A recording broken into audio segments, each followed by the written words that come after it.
Chapter 4, Two Super Saiyans. Gohan, said Trunks, you timed that perfectly. That was incredible. Well, Trunks, I remember being hit in the face with that beam. I was lucky to have survived. So that's why you have that scar on your face? Said Trunks. Yes, that's right. Excuse me, said Frieza. Who do you two slugs think you are? First you interfere in my business, and now you want to hold a conversation as if I'm not even here? You two must be awfully stupid. Or do you think you're awfully strong, if you don't take me seriously? Well, Frieza, since we're going to kill you anyway, said future Gohan, I might as well give you a little hint to who I am. I want you to look at my face very carefully, Frieza. Do I look familiar to you? Frieza grunted. I have thought many people in my life, Worm. You're going to be a little more specific. All right, said Gohan as he cleared his throat. I'm from the future, so I am grown up now. But we fought a very long time ago on planet Namek. Think about that for a minute. Frieza snarled. So, you're that little brat? I don't know how you arrived here from the future, but it's no concern of mine.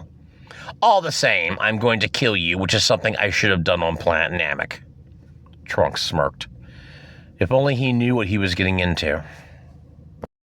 So, my son, said King Cold, this is the little brat who gave you a hard time, the son of this supposed Super Saiyan? Oh, don't worry, father. This punk is no problem, said Frieza. Just because he has an arm that can absorb energy does not mean that he can beat me. I had a lot of fun with him back on Namek, and I'm going to have some fun with him now. Apparently Frieza is not familiar with the fact that Saiyans grow stronger after they heal from injury, Trunks mumbled to himself. Perhaps his race doesn't get stronger with time. Don't worry, future Gohan said to present Gohan. I've already saved you from the pain of being hit with that death beam. We can take care of these goons easily. So it is true, said little Gohan. You are me from the future. Yes, Gohan, I am you grown up, but that's all the information I should give you. If anybody knows too much about the future, they could change it. Okay, said little Gohan. I won't ask any more questions. You and your friend obviously know what you're doing, so I'll let you guys handle it. They are not a problem, Master, said one member of Frieza's army as he was pushing a button on the scouter he was wearing. They both have a power level of only 5. Most members of Frieza's army began to laugh, with the exception of 2 mutants who went by the names T and G. Say, said G, didn't Vegeta say something about being able to suppress power levels? Yes, he did, said she. I do remember Vegeta mentioning that. I'll bet these guys are suppressing their energy. At that exact second, the rest of Frieza's army charged at future Gohan and Trunks. In a fraction of a second, Gohan unleashed the power pole, and he had impaled a bunch of mutants on it. I really hate using the power pole like that. It's disgusting, said Gohan, as the blood from each of the goons began to slip down the pole. Not a pretty sight. All of the other members of Frieza's army were sliced into a bunch of pieces by Trunks and his sword. For a moment, Trunks was frozen in time, posing with his sword a lot like a samurai in the movies. Only Chi and G were left standing. Frieza laughed. So, you managed to take out most of my army? You two are a little bit stronger than I thought.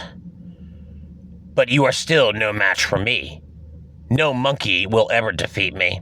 Your father's luck is the only thing that saved him. Once a monkey, always a monkey. Future Gohan grunted. Do you have any idea how sick and tired I am of hearing the word monkey coming from you? Is that all you can do? Just call me names because you're too scared to fight me? Also, considering that you seem to go through a metamorphosis of changing through a dozen forms, I figured that would be a good way to insult you right back. If you're going to call me a monkey, then I guess I can call you a frog.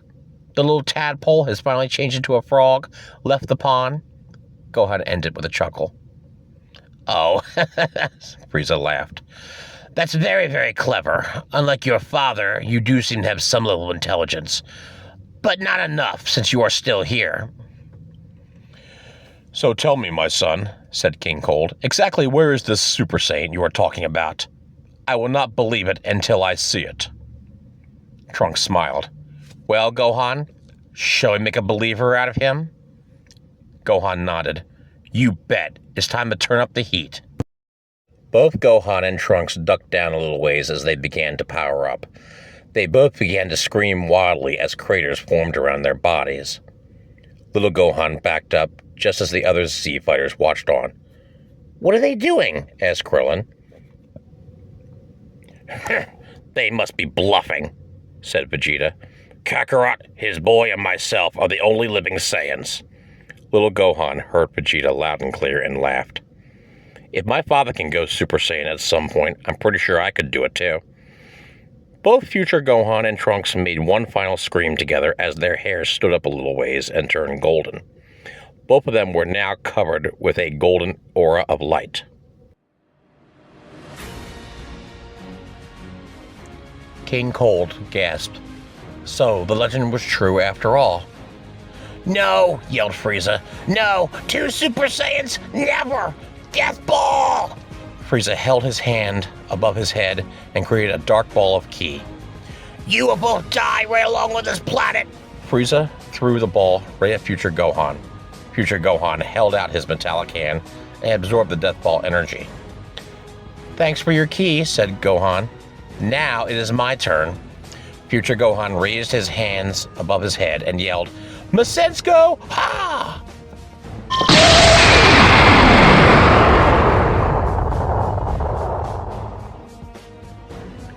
The ball of energy moved slowly towards Frieza.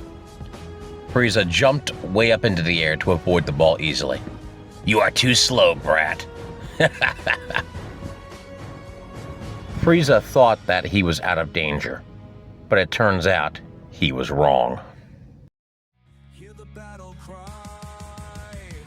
Hey, Frieza, you forgot about me, said a voice coming from above.